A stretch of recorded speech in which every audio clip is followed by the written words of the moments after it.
Thanks everybody for coming. Good afternoon.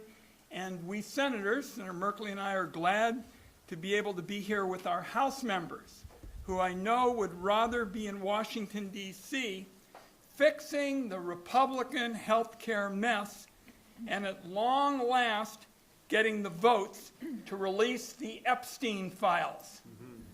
And I'll have a little more to say in the Senate this week about the Epstein files. Now, Halloween is coming, but unfortunately, the Republicans have gotten the job on Fright Night, and they've done it by creating their own healthcare horror show, and that includes almost 150,000 Oregonians, which is enough people to fill MOTA 7.5 times. But the Oregonians that we've been talking to feel the justifiable fear and the financial pain ahead as their health premiums blow through the roof. That is literally what's happening. And Finance Committee investigators, our team, has found that in the last year, billionaires have raked in another $1 trillion worth of wealth. And I was talking to my wonderful friend, the leader of taking care of folks who are dealing with cancer, and we talked about the fact that the billionaires got the keys to the penthouse, folks, while cancer survivors in Oregon get kicked to the curb. So here's the timeline that we're going to be talking to all of you about. November 1st is the start of open enrollment. The insurance companies, we know, always drag their feet, and if they're allowed to drag their feet, and Senator Merkley and I are taking them on, they just keep jacking up your premiums. So that's one thing to watch for. And also, Republican senators are going to be coming back to D.C. as we will be tomorrow. And we're going to tell them what we've heard from Oregonians over the last couple of days, because in the last couple of days, we've been hearing folks saying, I'm getting hit with a sledgehammer as far as these health care premiums are concerned. And they are not just alone, the consumer, it's also the providers, and we're hearing from health care plans, and we're hearing from nurses. Time out for... That's the nurses calling the...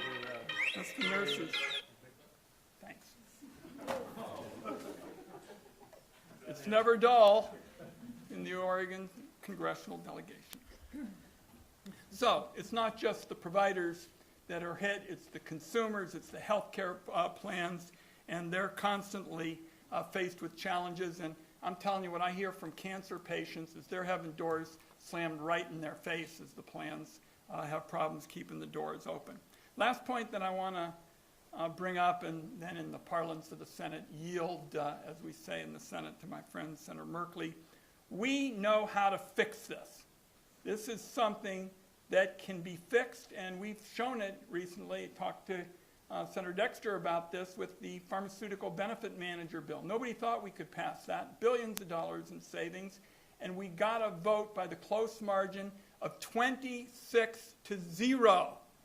So we know how to put together bipartisan health bills. And I just will close by way of saying, make no mistake about the Oregon delegation.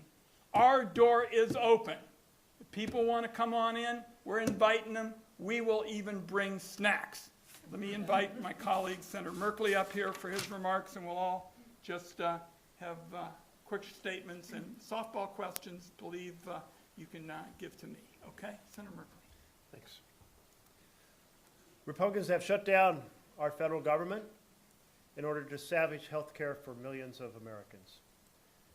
The rates are going to go published 2 days from now here in Oregon and across the country. Those rates are coming out, and they'll become effective in January.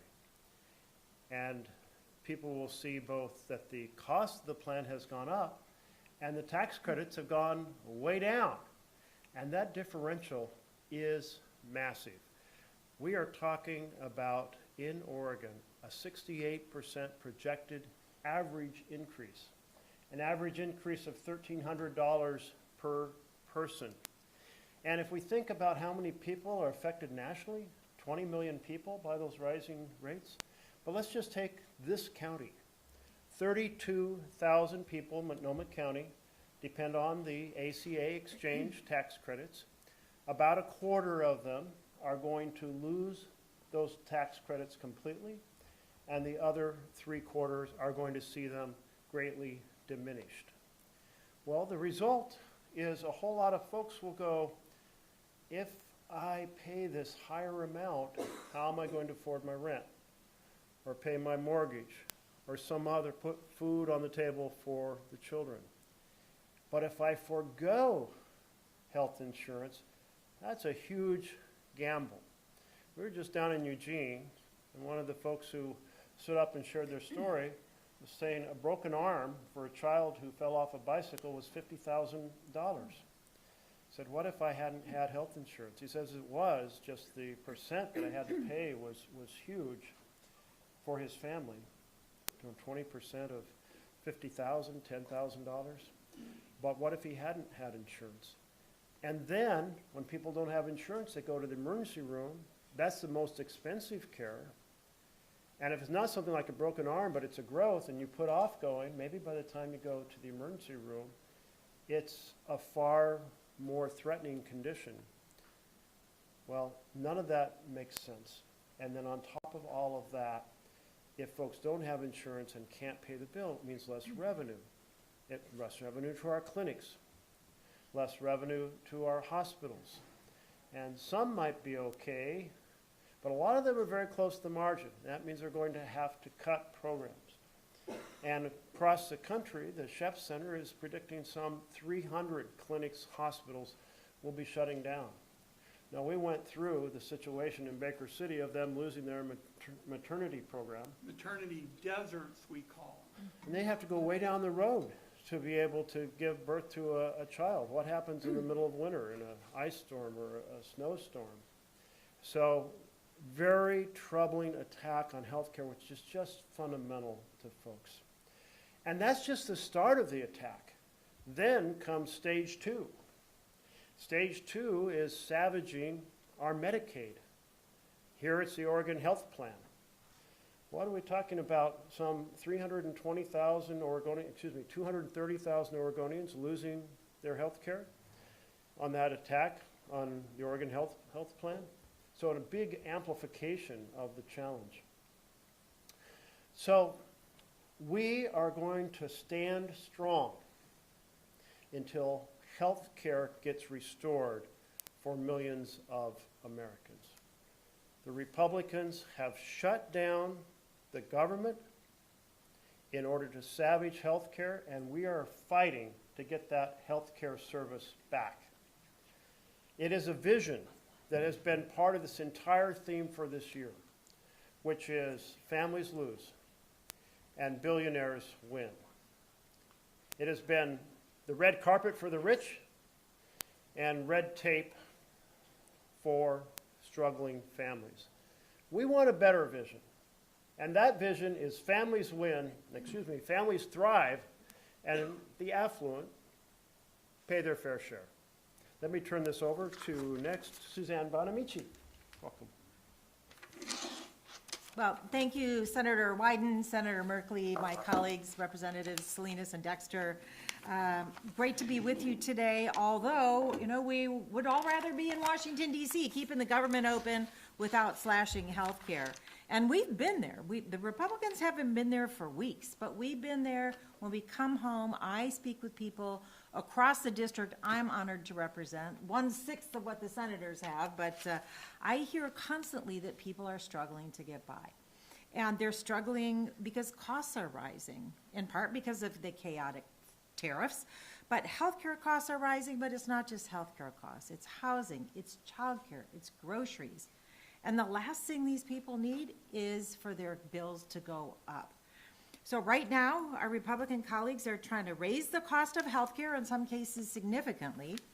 And they also say, we don't need to deal with this now. We can deal with it at the end of the year. But as we know, people are getting notices right now. We can't wait until the end of the year. So these policies, the Medicaid cuts, and the combination of adding the increase in the ACA, the prices because of the tax credits expiring, this is going to rip health care away from approximately 198,000 Oregonians, put hospitals and clinics at risk, especially in rural areas. I was recently celebrating the opening of the renovated new health center in Tillamook County, and we were joyful because it was opening, but there was angst because if these cuts go through, that's threatened. Dramatically increased premiums. And so just in the district I represent, about 18,000 people will have their premiums increased. So I was speaking with Teresa from Clatsop County. I met her several years ago, but she contacted me. She runs a wonderful little farm, produce, flowers, and her husband works at a local business that provides health care for him, but not for family. So like many Oregonians, she gets her insurance on the exchange. She just got a letter last week. Her premium has been $230 a month, and now it's going up to $1,077 a month. Let me say that again. It was $230 a month, and it's going up to $1,077 a month. That's unconscionable. It's unacceptable. And she's very concerned, obviously, about this. She said she's about to turn 60. She works a tough physical job. She runs this small family farm that's challenging even in a strong economy. And she can't afford to pay that premium without the tax subsidy. But she can't afford to be without health insurance either, because we remember the days before the ACA, people still get sick when they don't have insurance. And then as the senator was saying, then they put off getting preventive. And it affects everybody. So one illness, one injury could threaten her health. And again, if these subsidies expire, she may have to close her farm. Or go without insurance, and that's unacceptable. That business plays an important part in the economy of the North Coast. And she's not alone. Thousands of Oregonians are going through the same thing and receiving similar letters and being forced to make those impossible decisions between keeping their coverage and paying their bills. In the United States of America, it's unacceptable. Teresa deserves security, not fear, when she gets sick or injured. Nobody wants a government shutdown. We've been there before. It brings uncertainty, instability, it delays important work. I've been hearing from leaders and community organizations, business owners who are wondering what's going to happen. It's especially disruptive for federal employees. I have a lot of Coast Guard over on the coast. They're all working without getting paid, and even their retroactive pay is now being threatened. We're going to fight that too. But I've been in D.C. We've been in D.C. waiting for the Republicans to show up, but they haven't been there for weeks. We are ready, willing, and able to work with anyone to get this done. But we cannot support a budget that decimates the health care for thousands of Oregonians and Americans. It's unacceptable. So we're heading back tomorrow. I hope my Republican colleagues show up. I really do, and I hope they get back to the table, because the American people deserve better. They deserve better than what they're getting. They don't need higher prices. They need to have their health insurance. They need to have that economic security that insurance brings. So we're going to continue the fight for a government funding bill that cancels the cuts, lowers the costs, and saves health care for Oregonians and Americans. So now it's my honor and pleasure to introduce my colleague, Representative Andrea Salinas from Oregon's 6th District. Well, thank you to Senator Wyden and my House colleagues for hosting this event. As you all know, we are in the middle of a government shutdown because Republicans are creating a healthcare crisis in Oregon and across the United States right now. Earlier this year, Republicans passed the largest ever cut to Medicaid in our nation's history, which will impact millions of Americans and hundreds of thousands of Oregonians, including thousands in my district, in Congressional District 6, causing them to lose their health care coverage. It's either going to be too expensive to the point where people are not going to be able to afford it and have to choose. Do I put food on my table? Do I keep a roof over my head? Do I pay for health care? On top of that, unless Republicans in Congress act, the enhanced premium tax credit for people on the Affordable Care Act will expire at the end of the year. And if that happens, again, people are going to have to choose. They'll see the cost of their health insurance premiums spike, including about 16,000 people in my district. Because of this cruelty, nearly 45,000 people in my district alone will either lose their health insurance or be forced to pay much more. This is a massive betrayal, just days before people are starting to get their notices to Americans across the country. So I have been very clear in my message. I cannot vote to support Republican spending bills until they agree to stop the cuts, lower the costs, and save health care. And I've been talking to constituents in my district asking how will you be impacted with all of this? So the first story that I have is from Steve, who lives with his wife in Beaverton. Steve is 68 and is still working, but he's on Medicare. His wife, however, is only 61, and she won't qualify for Medicare for a few more years. She currently pays $500 a month for coverage through the Affordable Care Act. But next year, her premium is set to increase to $800 per month. And you might think, well, that's only $300 more. She might be able to afford that. But in his response, Steve notes that his wife is a waitress at a small local diner in Beaverton.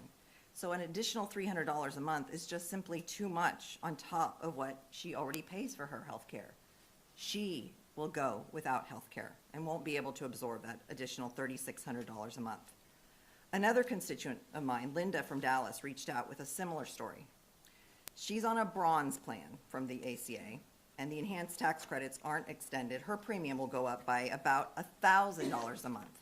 And now that bronze plan really just covers catastrophic.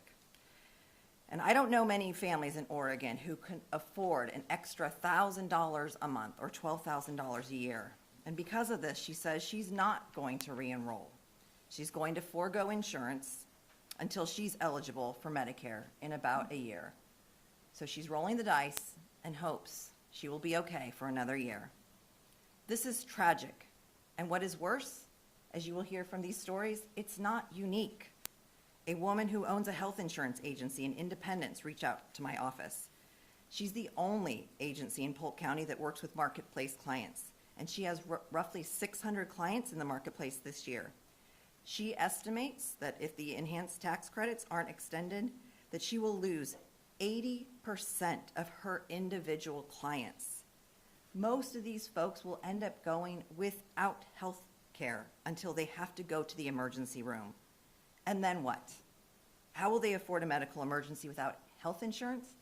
How will those local clinics stay in business? Republicans are forcing people to gamble with their health care, their finances, and their lives. It's cruel, and it is entirely preventable. And these are just a handful of stories from over what I expect to be thousands more in my district. And obviously, we are talking about millions across the country. So I am truly worried about Linda and Steve and his wife. And I'm worried about all these people who will be impacted in my district and across the country. I don't know how they'll get their care and how they will address their needs when their costs go up next year. I don't know how our rural clinics will stay open or how senior facilities will cope.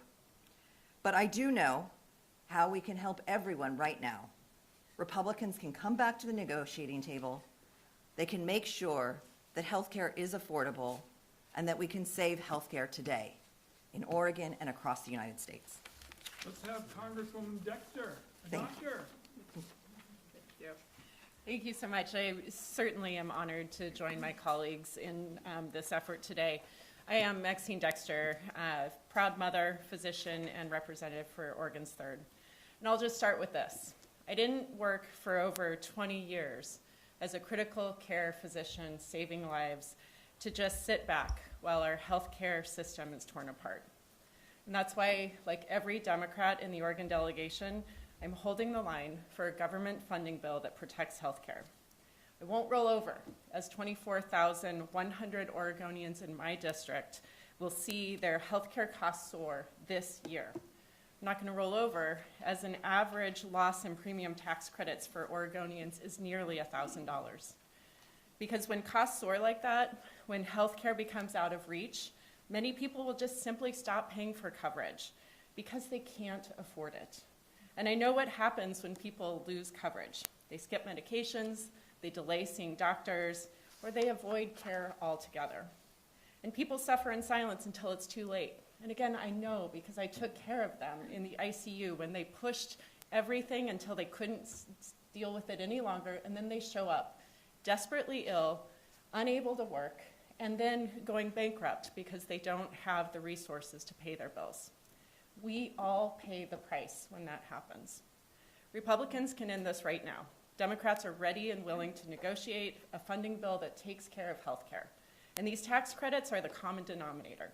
At a time when we are debating the very foundation of our democracy, extending these tax credits is just low-hanging fruit. It isn't just low-hanging fruit. It's literally picking fruit up off the ground. I'm urging Republicans to show courage in this moment. Courage is contagious.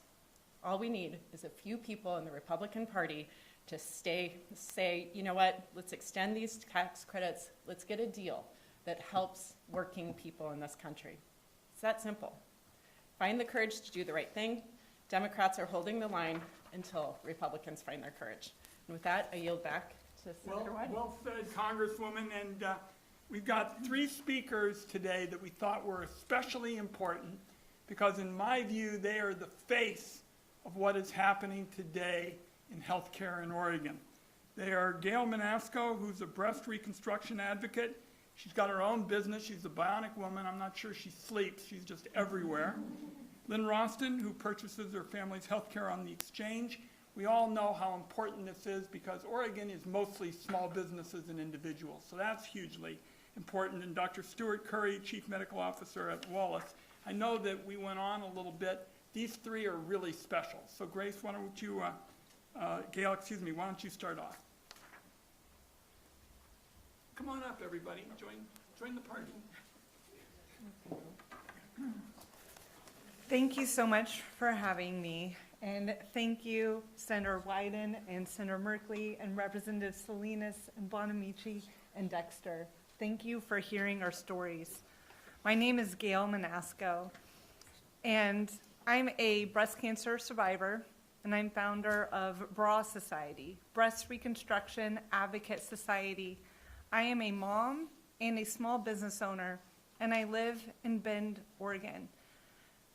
2 years ago, at the age of 38 years old, I thought I was healthy, but I was diagnosed with breast cancer.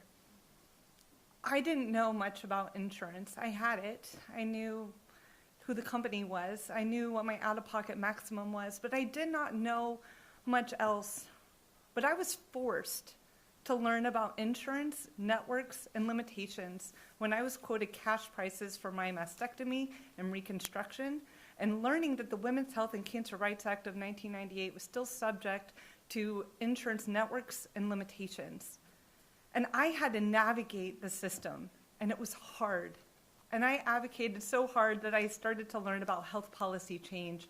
Ended up championing Senate Bill 1137, which passed bipartisan, bicameral, and unanimous here in Oregon and goes into effect January of 2026, which expands access to autologous breast reconstruction procedures that don't compromise the muscle when there's an inadequate network. Words I never thought I would say a few years ago. But I am a small business owner, and I have to shop for a plan on the individual ACA marketplace.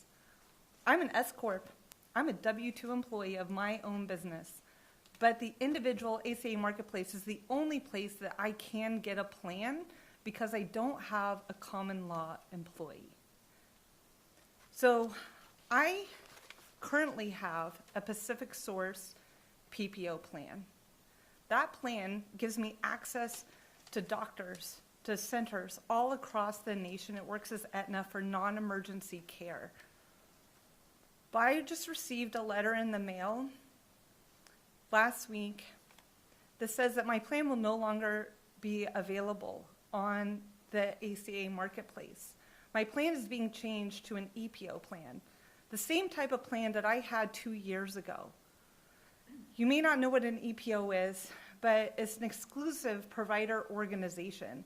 These Pacific Source plans are actually all being changed from PPOs to EPOs, and I won't have access for non-emergency care outside of Oregon, Idaho, and Montana, which is a big reduction in access.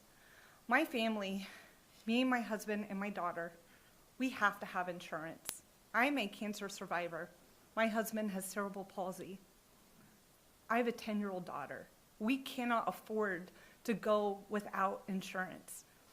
My family of 3 right now pays $1,700 a month for our health insurance plan, and that is with a $74 advanced premium tax credit. but my tax credit is much lower than what the average Oregonian is receiving. The average Oregonian's advanced premium tax credit is $531. Soon, Oregonians everywhere and Americans across the country are going to see the true cost of these plans. My new plan, I'm having to switch carriers. It's still going to be an EPO because there will be no PPOs. But my new plan will cost our family well over $2,000 a month. It's over a 20% increase for me, but it's going to be much higher for many other Oregonians, and it's unaffordable. People cannot afford these plans, especially without the enhanced premium tax credits. And I worry that the people who think that they're healthy are going to leave the marketplace. And then what is this going to leave the plans? It's going to be the people that are high risk, the people who need these plans. And now you've had like the healthy subset leave, and now we are going to be stuck with higher premiums. And my worst nightmare is that these insurance carriers choose to leave the market because of us high-risk people being left on the marketplace. And I worry about all our healthcare systems. I worry about the uninsured going to the hospital. I worry about that hospital not being reimbursed. I worry about our health systems failing and the high medical debt that people will have to incur. I am truly scared for the state of our healthcare. And I just want to thank the members today for fighting for us, because this shouldn't be a partisan issue. This is about American healthcare and access to care.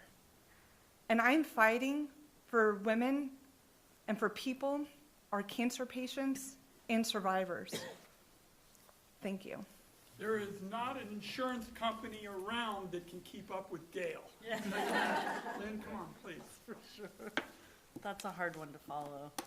Hi, my name is Lynn Roston, and I live in Northeast Portland with my husband and 10-year-old kiddo. I am here this afternoon because the premiums we must pay for my husband's life-sustaining coverage are projected to increase by thousands of dollars. I am no stranger myself to the healthcare system. A few years ago, I was thrust into more deliberate and preventative healthcare when I found out I had a genetic mutation that increased my chances of breast cancer by upwards of 80% and ovarian cancer by 40%. I was lucky enough to benefit from our PPO plan in 2024 and get the best care in the country out of state, marking myself a previvor of breast cancer. Before receiving that genetic information, though, my partner was an unfortunate veteran of navigating the healthcare system due to having type 1 diabetes since he was 14 years old. He and millions of other Americans with diabetes cannot live more than 36 fading hours without insulin. It 100% sustains his life, and he has to fight frequently for the right to pay to stay alive. Now we are being faced with paying substantially more for less coverage. For the purpose of brevity here, I will just mention the $10,000 a month drug that helps his spinal degeneration and pain from a second autoimmune disease, ankylosing spondylitis. Thankfully, the pharmaceutical company has a payment plan that helps cover that drug in combination with the insurance company. But my husband is a commercial director and editor, and I am a photographer, freelance photographer, and because we are self-employed, we very much live month to month. Rent is, of course, our biggest expense, but healthcare premiums will be rivaling that next year without the advanced premium tax credits. Even with subsidies, we continue to get pinched by higher premiums for increasingly reduced access to care. And if we keep the same health insurance plan through the marketplace next year, we will no longer have a PPO plan, as Gail just talked about, but rather an EPO plan that means less options and access. And we will pay over $2,000 a month for the three of us in our family.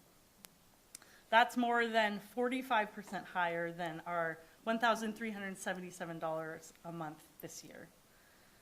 Bottom line is increased deductibles increased out-of-pocket maxes, and ever-increasing drug prices pushes this health insurance spending nearly out of our reach. But we can't live without health care. At $300 a vial for insulin, living without health care is essentially synonymous to living without insulin, and living without insulin is not an exaggeration to say a death sentence for my husband. So I just want to thank all of the representatives here. Please don't stop fighting for us. We're just getting started. Yes, don't stop fighting for us. We know that that healthcare is not a partisan issue, Well said, or Lynn. shouldn't be. Dr. Stewart. All right, thank you. I want to thank all of our representation here today for fighting for us in Oregon. So I'm Stuart Curry. I'm a family physician. Been in practice well over 20 years. I'm a chief medical officer at Wallace Medical Concern. We are a federally qualified health center, otherwise known as a community health center, basically a safety net clinic, of which there are at least 30 organizations in the state of Oregon like ours. We take care of the folks who either don't have insurance or are underinsured. And of course, we take all insurance as well.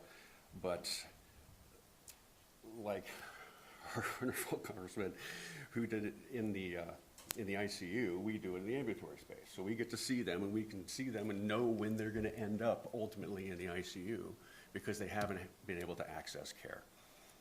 So when folks can't access care because of cost, either they don't have insurance or their deductibles are too high. We've heard today that, you know, with the tax credits expiring, even those that may be able to afford these plans on the exchange, their deductibles are likely to go up considerably.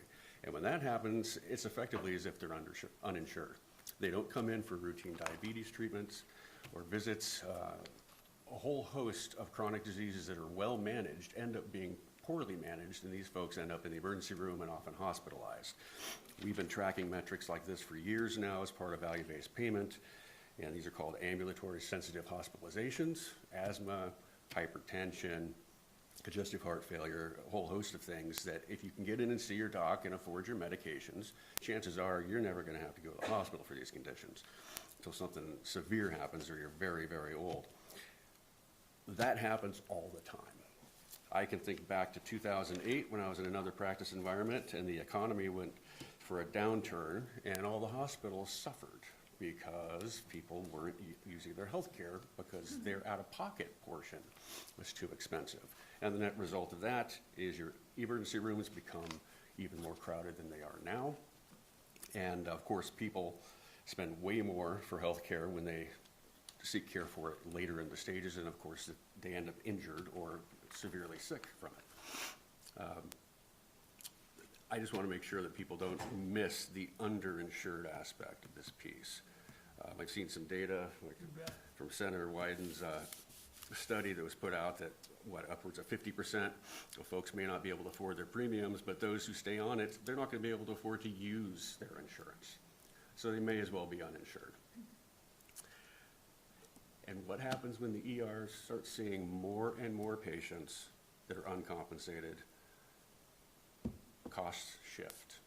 And you guys can discuss that at will, but the cost will shift. We'll all end up paying for it. We saw it in 2008 and many other times throughout our lives. When the uncompensated care goes up, all of our commercial premiums go up because the health centers have to stay open one way or the other. So thank you again for all the fight, and keep it up.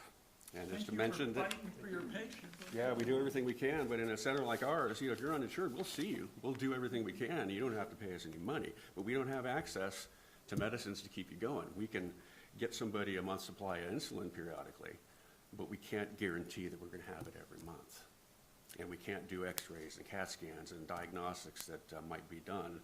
So we can do some, and it feels like people have a place to go, but it's really insufficient without adequate coverage. And I just should mention that we all drove by the ICE facility today, and there's nothing happening. Thank you so much. The pumpkins will tell you that. In Rockwood. Rockwood, yeah, East County out in Rockwood. Good. Okay, let's take a couple of questions, and then we're going to stick around also and visit with people individually. We have two who've had their hands up. Yeah, I'm Betsy with K2, and for the purposes, just for the purposes of attribution, can we know where you guys got some of the numbers about people who are going to be losing their insurance as premiums are going up? Sure, they are the numbers that come from the Congressional Budget Office. They are the official kind of reviewers on taxes. You know, I'm the guy for taxes in the Senate. It's the joint tax operation, but the Congressional Budget Office is the key for the numbers. We're talking about people who are losing coverage.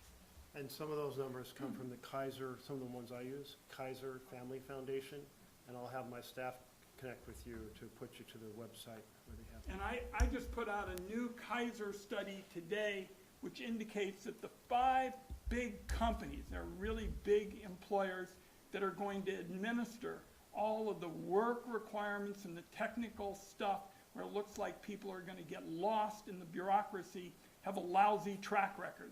So we're getting that out, and we're going to have to do a lot of oversight to make sure people don't get ripped off again, just as they try to apply. I saw another hand, yeah. Hi, Ariel Salt, 26 News. For the past 2 weeks, I've been covering protests outside of the ICE building, which is just down the street. I have been shot in the arm with pepper bullets. I've basically watched multiple times with tear gas, as tear gas cannons thrown my feet, and shoved. And I'm with hundreds of other Oregon protesters that have been out there. I've witnessed some pretty intense arrests that have happened outside of places of Abilene as well. What are you doing to either protect Oregon protesters and the looming threat of the National Guard coming to our state? Yeah, thank you so much, one, for being out there. Clearly, you and many other journalists have been putting yourselves literally in harm's way. This is absolutely unconscionable. I'm sure we're out there peacefully, as almost every protester has been. We are seeing increasingly aggressive and provocative action by our federal officers. I think all have been signing on to different letters, different bills, trying to get this under control. But the fact of the matter is, this administration doesn't care about the law or the Constitution. We have the Ninth Circuit hopefully coming back with an opinion before the end of this week about whether or not they are going to allow National Guard troops in to our state, certainly into our city. We know that may go either way. And frankly, I think that is also a failure of our system, that we aren't sure that First Amendment rights are going to be protected. There is no rebellion, there's no insurrection, there's no failure of our local law enforcement to be able to enforce federal law right now. We are in a surreal place where, again, our administration is untethered to the reality on the ground. So it is literally in all of our hands right now. We have all been encouraging folks to be using their First Amendment rights to protest, knowing that they are potentially going to face ridiculously aggressive action. Not taking the bait, I think, still is incredibly important. We all have, you can protest wherever you want, I can protest wherever I want, but being at the ICE facility right now is asking for the escalation of action against our protesters. So I would encourage folks to be out in the public, to be peaceful, to remain resistant, but we need our judicial branch to step up. We in the legislative branch are certainly doing what we can, but until our Republican colleagues also find their courage, we are all facing escalation of power and frankly an authoritarian takeover by our government, and we all need to stand for it. When Noam was in town, I made a special effort to say, you're supposed to get out and listen to journalists. And basically all she did was put herself up at the top of the tower and walled herself off. And I'll tell you, my biggest concern right now is not even a court. I think that there's always a threat of the president invoking the insurrection statute. That's what I think is big, and what we have to do, you probably saw that we're trying to be a little bit sarcastic about what he's always claiming. We have to just push back every way. He doesn't like bad press. He doesn't like the fact that we're showing how safe and vibrant we are. We're not going to minimize how serious this is. I just gave you 2 examples of things we have to do in terms of reporters and journalists and being vigilant about the Insurrection Act. But we are all in this fight. This is not something that you can just spend a couple minutes a day on. This is something that is all about the fundamental values of this community and Oregon, and this is a hugely important and tough battle, and we are in it every step of the way. I just wanted to add one thing, and Representative Dexter was right, that they don't care about the law or the Constitution, and they also don't care about the facts. Because as you know, the ICE Center is almost 2 miles away from downtown, and the picture they're portraying is that downtown is burning and war ravaged, and we all know that that's not correct. I just wanted to add with regard to your specific question about what are we doing and what's happening. We do, after a recent visit to ICE, several of us sent several different letters, because some had to go to ICE, some to the Federal Protective Service, some to the DOJ. And specifically, we're trying to get more information about what they're using, munitions, and how they make the decisions, and what it is that they're spraying. Because the Cottonwood School down there, the residents who live there, my constituents, they're extremely concerned about the air quality, about what they're putting in the air, but also the noise from the helicopters that are circling constantly. So we're, as far as I know, we haven't received any responses, but we're going to keep after them to try to get more information about how they're making these decisions and what it is that they're using, because as we know, too many people have been harmed already. Portlanders are demonstrating with joy and whimsy, which is proving very irritating to President Trump and his cabinet members, because they came here to provoke violence and use that violence as a foundation for increasing authoritarian control. I just went by ICE on the way here, a little bit of whimsy, a sign that says cruelty is ungodly, and a little dinosaur, and there were other nice, very nice groups down there, but I want to thank the women who have gone down with pastries and pajamas to be handed out. I want to thank the folks who went down with the puppy dogs and had paws, as in P-A-W-S, paws for peace, and the wedding that occurred, and the red carpet, and the dancing and that was going on. Not the electric slide, what was it called? The cha-cha slide or something of that nature. And it's so important because from the first press conference we had with the mayor, we said, don't take the bait. We understand what President Trump is up to. And Portlanders, in the face of provocation by these federal agents, have been so restrained and have responded with this joy. It's an unusual way to protest, perhaps, but it's the right way for the moment. The president has attacked due process, freedom of speech, freedom of the press. He has weaponized the Justice Department to go after folks that disagree with him. And now he wants to set the path that enables him to be able to send the military in to attack peaceful protesters. This is authoritarianism that is not around the corner, down the street. It is here right now. And we are united in standing up for the vision of our Constitution with its checks and balances. It's three things that put you in an authoritarian state. And one of those is a rubber stamp Congress, and we have it. And the second is a Supreme Court that hands more power to the executive, and we have it. And the third is an authoritarian president who ignores the laws that apply to the executive branch or the separation of powers, and we have it.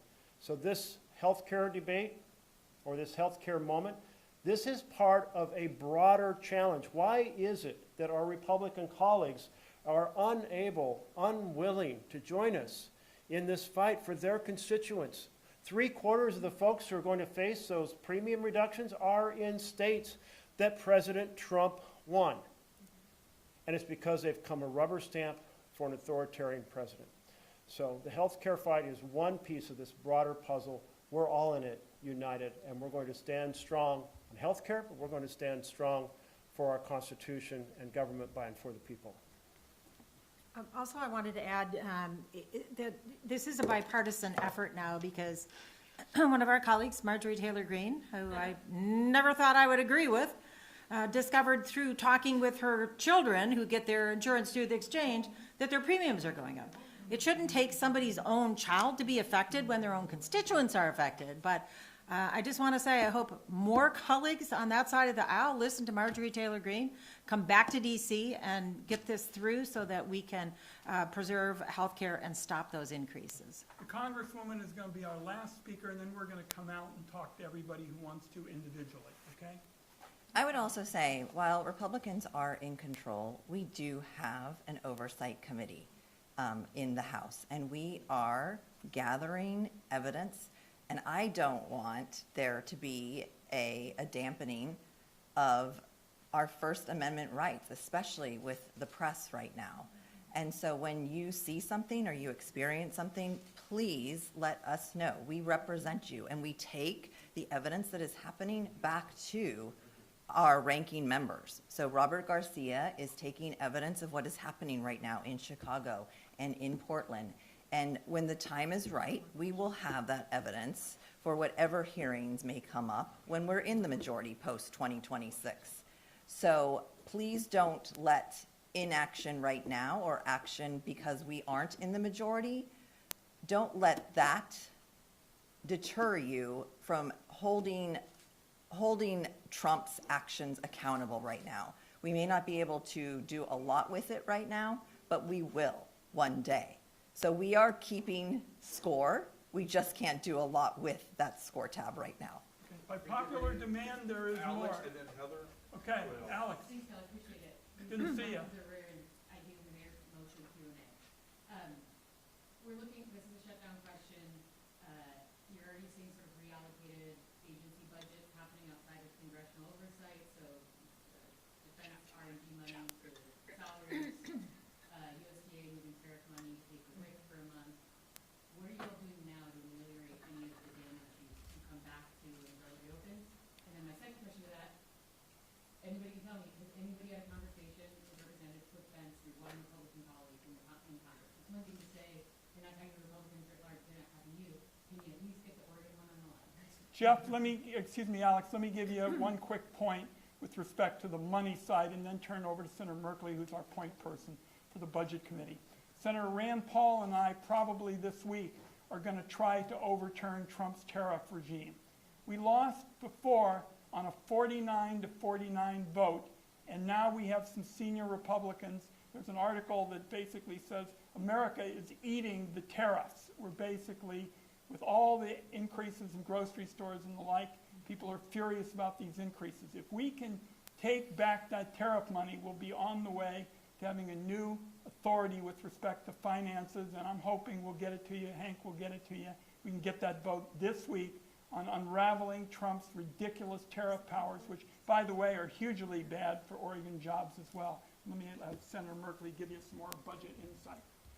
So here in Oregon, we have 30,000 federal workers. 1/3 of those workers are for Bonneville and other groups that have their own funding. Another third are designated essential. That leaves 10,000 that are essentially on furlough. Let's recognize how hard it is for folks to go without paychecks, and how hard it is to have a government that treats you like rubbish. Now, the architect of this strategy is the head of OMB, Russell Vought, he's architect of Project 2025. He said, my goal is to traumatize our federal workers. I want them to feel so much like victims, they don't want to come to work. Well, I can tell you our viewpoint collectively, if I can speak for my colleagues, is we value those who work, whether it's in healthcare or housing or transportation or education or just making the gears of government turn when people sign up for a passport or register for Social Security. We value the work they do, the contributions they make. And so one of the pieces we are going through is this absolute assault on those who have stepped up to do public service to serve the nation. And we stand with them. Unfortunately, this is a Republican shutdown. It's going to end when the Republicans decide not to savage health care for millions of Americans. But in the meantime, folks, there's going to be suffering for those who want services they can't get, and certainly suffering for those federal workers who are not getting paychecks. Let's hear from Senator Congresswoman Dexter.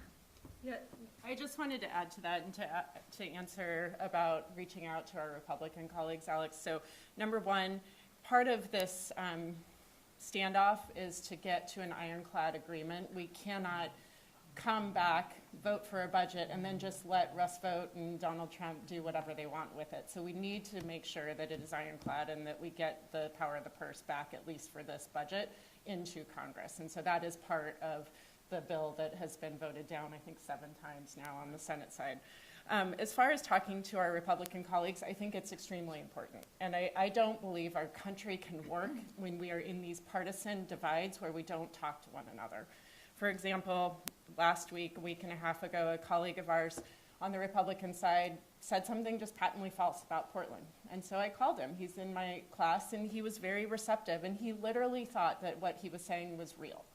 There is a just parallel universe that does not correspond with reality that they are getting their news from and information, and we have to address that, and you all in the free press are really part of that.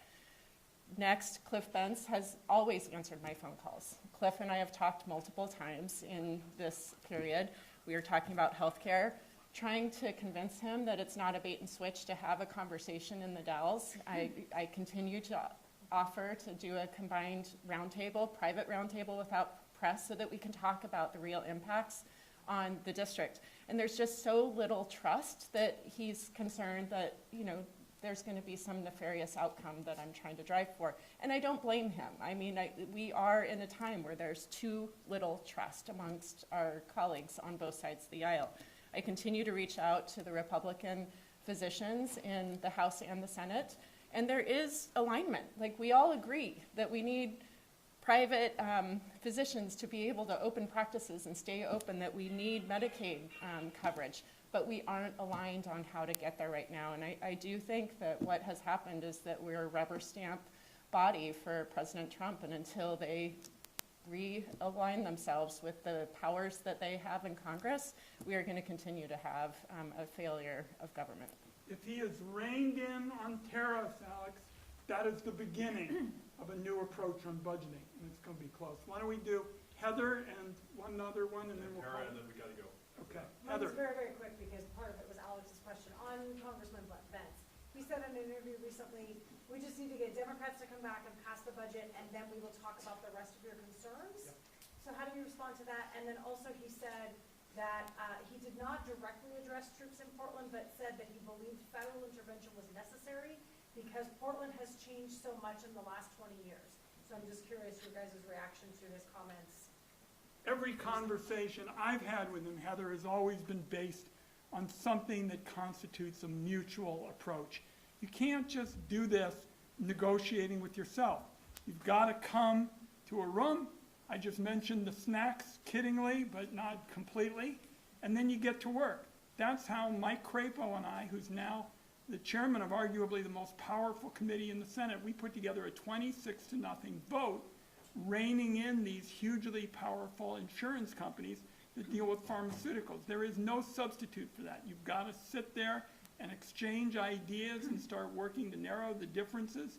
And in the Senate, Senator Merkley and I are constantly in the front of those discussions for the very reason you're talking about. They're essential to getting it done.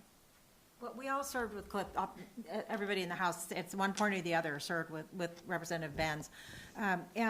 With all due respect, we at this point cannot support a budget that locks in these healthcare cuts and then expect them to fix it later. It's just, we're not in a Congress where we can trust the leadership to do that, where we can trust our colleagues to do that. So we need them to get back to the table and figure out how we can do it now. And I know the speaker said, well, we'll do it later. It doesn't have to be done until December. But people are getting their notices right now. They need to make decisions right now. So if in another Congress, I might say that would work, but in this Congress, we need to lock in some, we won't lock in these cuts because the rescissions, the undoing with either OMB or the administration of the work of Congress, we just can't do that. It's too risky. Hank, did you say there's Last one? question to Tara, then we have to walk. Okay, so following up with all of the healthcare questions, because that's what we're all here for. Your Republican colleagues don't care if we have health care. They're trying to make sure that the Epstein files aren't released, and I believe that they're using this health care as the excuse.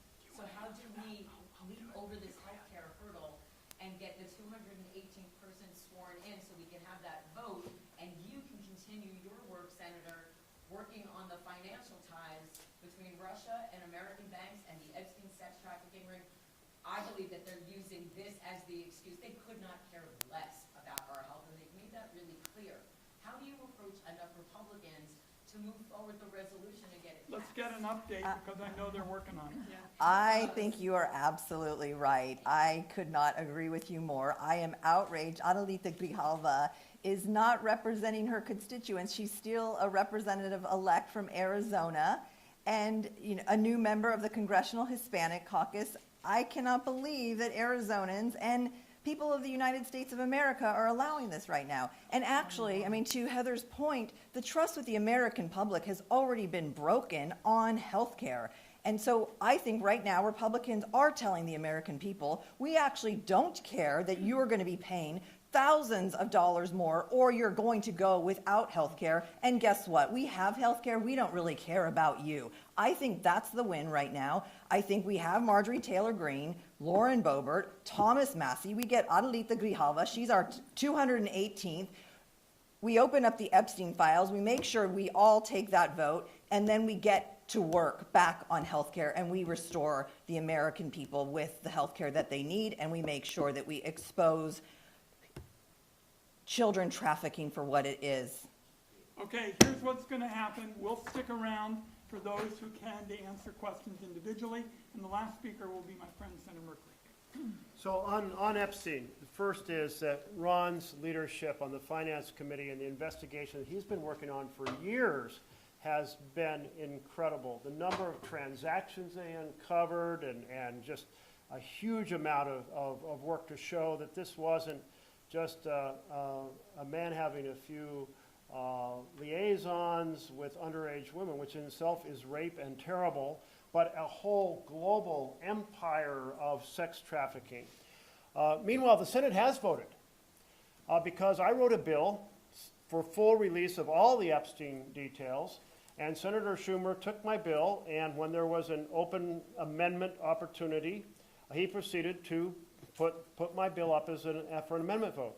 The vote was 47 to release, every single Democrat, and 53 no, every single Republican. And quite frankly, I was stunned by that vote.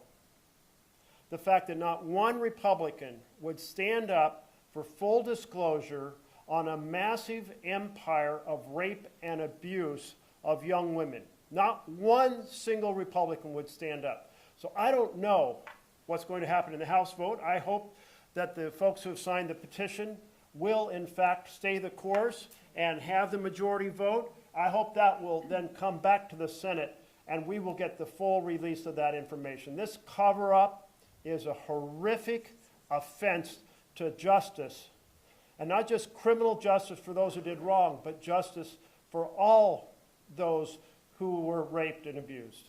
Okay, everybody, thanks for coming.